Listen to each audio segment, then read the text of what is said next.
पिछली श्रृंखला में हमने देखा कि जब दुर्योधन संधि प्रस्ताव ठुकरा देता है तो कृष्ण क्रोधित हो जाते हैं। वह अपने विराट रूप का प्रदर्शन करते हैं और उसके बाद कर्ण दुर्योधन को यह चुनौती देते हैं कि अब याचना नहीं, अब रण होगा, जीवन जय या मरण होगा। अब मांगा नहीं जाएगा बल्कि अधिकार लिया जाएगा, युद्ध से के द्वारा जीत हासिल की जाएगी, अपना राज्य वापस लिया जाएगा। लेकिन जब युद्ध होगा तो पृथ्वी पर अग्नि बरसेगी, भीषण तांडव होगा, मृत्यु नाचेगी और यह पृथ्वी जो है वह लाशों से पट जाएगी। तो इस तरह से और अंततः तुम भी मरोगे, सैनिक तो मरेंगे ही, उनके बच्चे अनाथ होंगे, विधवाएं रोएंगी और इस तरह से पूरा जो पृथ्वी है वह उस पर प्रलयंकारी दृश्य होगा, विभत्स दृश्य होगा और उन सब के लिए जो उत्तरदायी तुम होगे। और ऐसा कह करके श्री कृष्ण जो है वह सभा छोड़ करके चल देते हैं और उनको छोड़ने के उद्देश्य से उनके साथ भ्रमित चकित सा कर्ण भी उनके साथ आता है और कृष्ण जो है उसको अपने रथ पर बैठा लेते हैं और वो कहते हैं कि अब इस युद्ध को रोकना मेरे लिए संभव नहीं है। अब कोई भी उपाय शेष नहीं बचा है जिससे कि इस युद्ध को रोका जाए, और अगर यह युद्ध होगा तो पृथ्वी पर भीषण रक्तपात होगा, भीषण दृश्य उपस्थित होगा, विकट परिस्थिति होगी। लेकिन अब इसको रोकना संभव नहीं है। यह युद्ध इतना भयंकर होगा कि शेषनाग भी अकुला जाएगा, क्योंकि हम जैसा जानते हैं कि यह पृथ्वी शेषनाग के फन पर टिकी हुई है, ऐसा कहा जाता है। तो पृथ्वी पर जब भीषण ज्वाला फैलेगी, भीषण युद्ध होगा तो शेषनाग भी अकुला जाएगा। कहने का मतलब कि भयंकर युद्ध होगा, भयानक दृश्य होगा।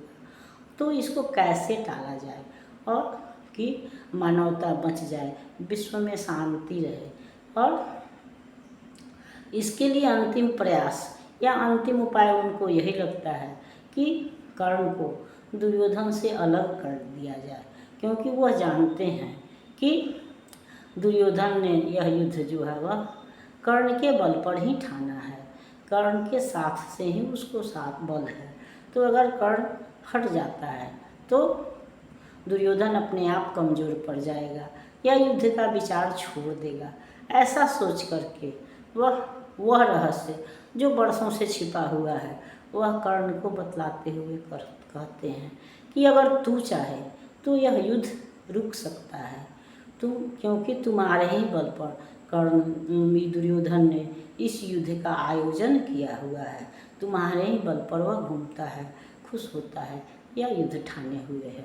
तुम अगर दुर्योधन का साथ छोड़ दो तो यह युद्ध टल सकता है। और तुम दुर्योधन का साथ छोड़ने का कारण बतलाते हुए कहते हैं कि यह दुर्भाग्य की बात है कि तुम कुंती के प्रथम पुत्र हो, फिर भी तुम सूत वंश में पल रहे हो या पले हो या अनादर सहते हो। लेकिन अगर तुम दुर्योधन का साथ छोड़ करके अपने भाइयों के साथ मिल जाओ तो यह युद्ध भी टल जाएगा और हस्तिनापुर का राज्य मैं तुम्हें दिला दूंगा, या चूँकि तुम बड़े भाई हो इसलिए तुम राजा बनोगे और शेष भाई तुम्हारी सेवा करेंगे। तो वह दृश्य कितना सुभग होगा, कितना सुंदर होगा जब कि पृथ्वी पर शांति होगी और पदत्राण भीम पहनाएगा, धर्माधिक चरण ढुलाएगा, पहरे पर पार्थ प्रवर होंगे, सहदेव नकुल अनुचर होंगे, भोजन उत्तरा बनाएगी, पांचाली पान खिलाएगी।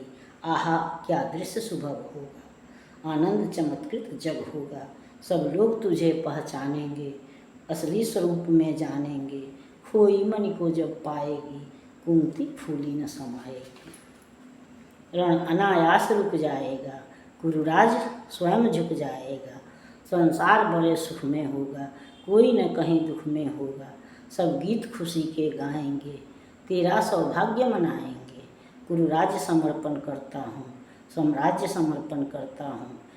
यश मुकुट मान सिंहासन ले, बस एक भीख मुझको दे दे।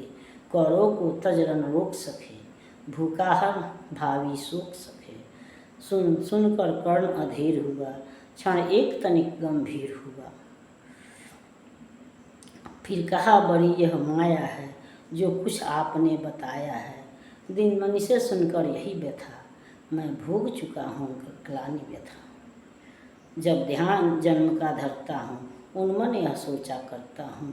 कैसी होगी वह माँ करार, निज तन से जो शिशु को निकाल। धाराओं पर धर आती है, अथवा जीवित दफनाती है। तो कृष्ण जो है वह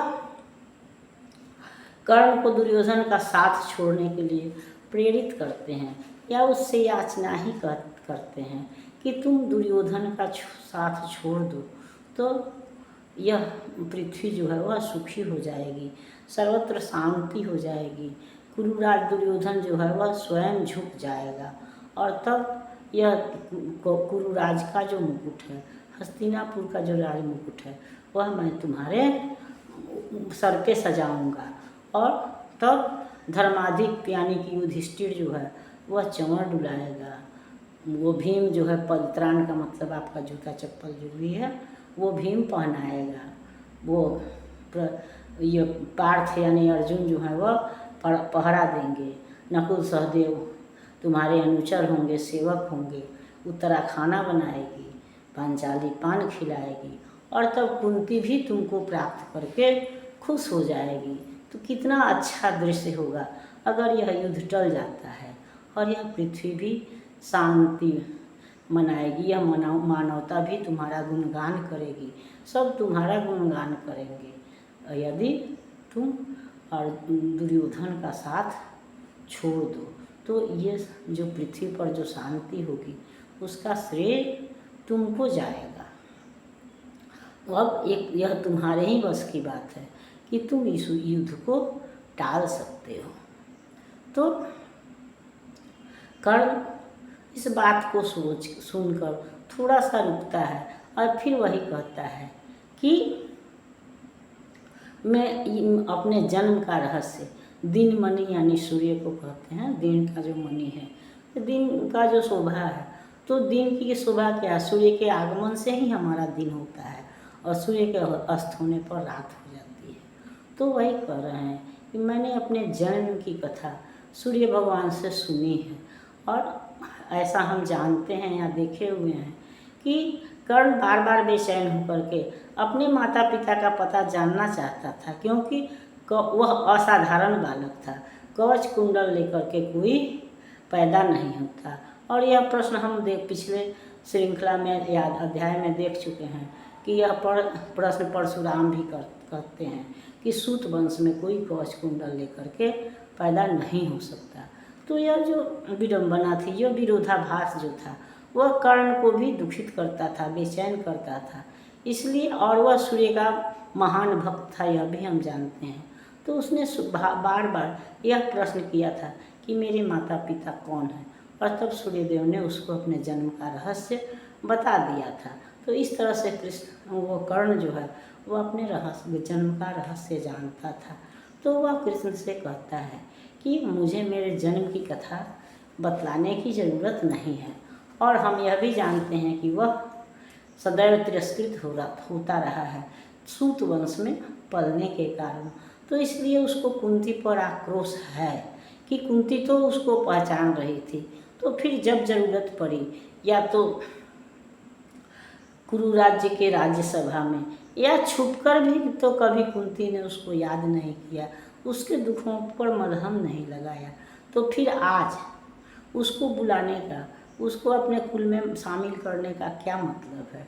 और इससे उसको, अगर वह दुर्योधन को छोड़ता है तो लोग उसको स्वार्थी कहेंगे, और अर्जुन को भी कायर कहेंगे कि युद्ध के डर से उसने अनोखा रिश्ता जोड़ लिया। इसलिए वह दुर्योधन का साथ नहीं छोड़ेगा, और वह कृष्ण से कहता है कि यह युद्ध हो जाने दीजिए, क्योंकि कहने के लिए यह युद्ध जो है दुर्योधन और अर्जुन का है, वास्तव में यह जो युद्ध है वह मेरा और अर्जुन का है, जिस पर हम पिछली श्रृंखला में विचार करेंगे। तब तक यह श्रृंखला आपको पसंद आती है तो लाइक कीजिए, सब्सक्राइब कीजिए। मिलते हैं अगली श्रृंखला में, तब तक के लिए धन्यवाद।